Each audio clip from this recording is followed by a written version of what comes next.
X-Files. Our X-Files. Welcome to our X-Files vault. Regular people talking about unexplained phenomena. UFOs. Ghosts. Cryptids. Hidden archaeology. Weird science. Our stories. Our takes. Our X-Files vault.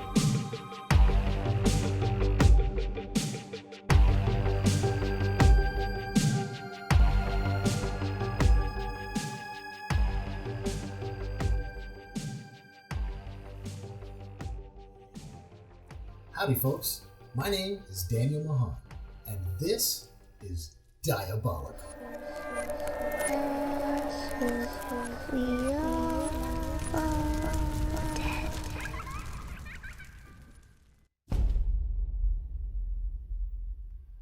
Okay, so this is my first podcast for our X-Files Vault, and I am super excited to be here with you.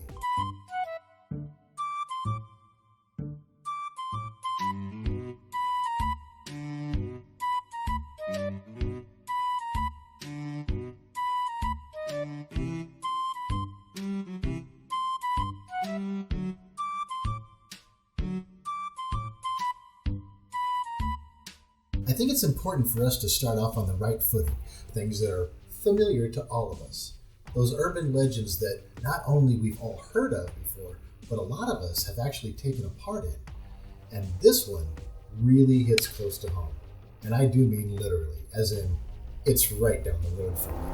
I could go there right now. But then I'd have to bring all this stuff with me, and do we really want to go through that? Now, you may have heard similar stories in your own state. Maybe they're right down the road from you. It's always interesting to find out where these things come from. So a lot of these urban legends are often based in reality, and sometimes they're just completely contrived, maniacal nonsense.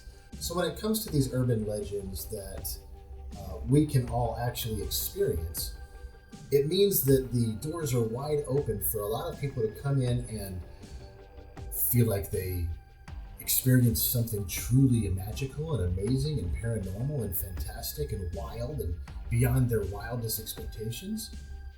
But there's also people that go in, check it out, and immediately debunk it, and it was just a natural occurrence, or science is involved in some way. And that's the fun of this, the blurry lines between what we can see and what we can't see, the stuff that we can experience and what we can get from those experiences. So this urban legend is really close to home for me. And I do mean literally close to home for me, as in I've actually been there and experienced it myself. What is this urban legend that we've all heard of before? Never gonna give you up, never gonna let you down.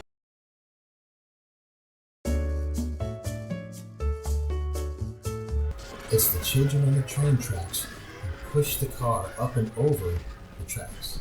So it's important for us to start in the right spot. Where does this actually come from? So this is a blog from the Sisters Grimm. This story has been echoed multiple times. It's actually, you can find it all over the internet. This is a really good place for us to start because it does give us some sort of a context. If you're from San Antonio or its outer reaches, you have more than likely heard about the story of the San Antonio Railroad tracks. The story goes that in the 1930s there was a school bus full of children that was tragically hit by an oncoming train. And legend today states that if you put your car in neutral at the site of the accident, your car will be slowly pushed over the tracks by the spirits of dead children to safety. You can also put baby powder or flour on the back of your car, and some say you can see the tiny prints of children's hands. Unfortunately, this story is merely a San Antonio legend. This train accident never did happen in San Antonio, but rather in Salt Lake City, Utah. On December 1st, 1938, a school bus was heading to Jordan High School through a dense winter storm as a loaded Denver and Rio Grande freight train rolled north towards Salt Lake City. Near the railroad crossing at 10200 South and 400 West, the driver stopped the bus. He opened the door to look beyond the thick fog, but did not see the 80-plus flying Ute train approaching at over 50 miles per hour. At 8:43 a.m., the bus pulled slowly forward across the tracks. Upon seeing the bus, the train crew immediately applied the brakes, but the collision was inevitable. The collision claimed the lives of 23 children and the bus driver. The 15 survivors faced a lifetime of serious physical injuries and emotional scars. In the wake of the horrific crash came railroad crossing laws, mechanical crossing arms, and national regulations that are still in place today, including the mandatory requirement for bus drivers to not only stop at railroad crossings, but also to open their door and driver's side window to look and listen for oncoming trains. So how could a story like this from halfway across the country make its way to San Antonio's history? Whatever the reason is, the haunted railroad tracks is merely a legend and never did truly happen in San Antonio. On March 28, 1920, there did occur a train accident outside of San Antonio in a small city called New Braunfels. It was Easter Sunday, and the Smith family were out for a spring drive in their Model T car. They had left their home in New Braunfels to visit family in Seguin. As they were crossing the railroad tracks, they were struck by a train at full speed. The car rolled over and over again as the train dragged it and pulled it to shreds till it eventually came to a stop. A mother, her daughters, and a small child were killed instantly, but the son-in-law, who was driving the car, survived one more day before he eventually passed away from his injuries. Okay, so we have some basic information on where it may have all started, right? But the rabbit hole does go deeper. It's a little bit crazier than all that. So part of what makes it really eerie when you go out there, especially at night or during Halloween or something like that, is that you're between woodlands. There's forest in front of you, to the sides of you, and there's just this winding road that comes to this set of very lonely tracks. Now, I did go out there. I went with a group of my friends, and we were all about 18, 19 years old. And here's my experience. So we got there in my car. Luckily, I was the driver, so I do have a bit of perspective that maybe a passenger wouldn't have. So I drove my car to the top of the tracks, stopped. Then I put the car in neutral. Then I pulled my feet up and sat Indian style in the driver's seat. We sat there. We waited. And we waited. And we all started to get restless, and we were making fun of the idea of it and how this is stupid and it doesn't really work. And then a friend of mine in the back said something. He said, "Dan, your lights are on. You gotta turn your lights off." Now, I don't know if that's true or not. I really don't. But I did. I turned the lights off. The millisecond those lights went off, boom! I kid you not.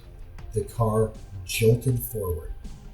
Now imagine a group of 5 crazy 16, 17, 18, and 19-year-old boys. We were out of our minds. We were screaming, yelling, laughing. It was insane. We couldn't believe it. My friends were reaching towards the seat where my feet were to see if my feet were touching the gas pedal, to see if I was playing a trick on them. But yeah, they did. They were all reaching for my feet, and my feet were up near my special areas, and so so there was a little bit of extracurricular contact. So I'm kind of like batting everybody away, but they all found out very quickly that this was real. This really did happen to us. We sat there for quite some time. We didn't slowly roll forward. We didn't slowly roll backwards. We sat and we waited and we waited, and there was no way that car could move, and it jolted forward and moved forward on its own volition. The only thing we should have done, which we didn't, was put the flower on the back of the car. We should have done that, but it was sort of like a whimsical head out there and check it out. So here's where it gets a little bit even crazier. All of the cross streets, as you make your way through this section of town, all the way to the train track, they're all named just single names like Beth, Claire, Kevin, Dave, Carl. It's all just people's names. So I don't know if that lends to the legend or not. Now here's the thing. Is the paranormal activity there something as simple as the ground's at an incline? A lot of people like to say that's all it is. And Sure, I can buy into that in the sense that if you park back from the tracks, let's say,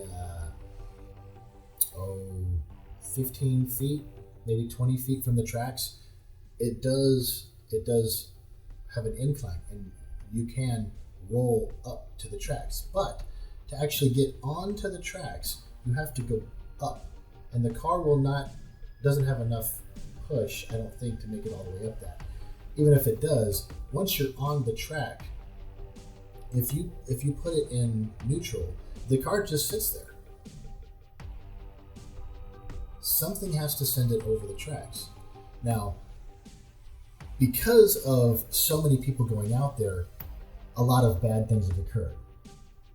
Unfortunately, it's come to the point that there's been carjackings and people getting hurt because they're sitting there waiting for something to happen, and bad people that like to take advantage of these situations are out there taking advantage of the situation. It's also become unsafe because people keep parking their car on a active railroad track. Just recently, the city of San Antonio decided to do something about it, and they sent in crews and basically leveled it. Now, I haven't been out there since. I don't know what they actually did. Has the activity stopped? Is the activity at this train track real paranormal activity? Is it scientifically explained away? Is it self-fulfilling prophecy? Is it manifested on some crazy metaphysical molecular level? Who's to say? And that's the best part about it. The lines are blurry. When it comes to things paranormal, we all want to know, why does paranormal activity even happen? What is the catalyst? Is this man-made? Is this another dimension? Is this from God? Is this from the devil? Is this evil? Is this good? Is this real? Is this fake? Man, what an interesting thing to be able to dive into, right? So that's what this is all about, man. We're going to dive into all of this crazy paranormal stuff. We'll see what can be explained away. We'll see what can't be explained away.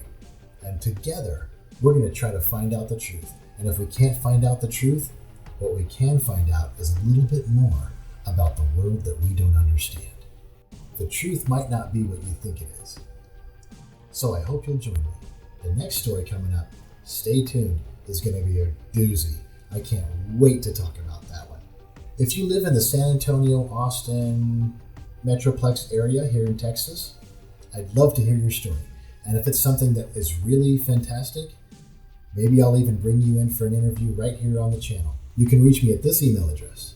All right, so we've got some great things coming your way. Subscribe, leave your comments. We'd love to hear from you, and we'll see you next time. Because all this stuff is diabolical.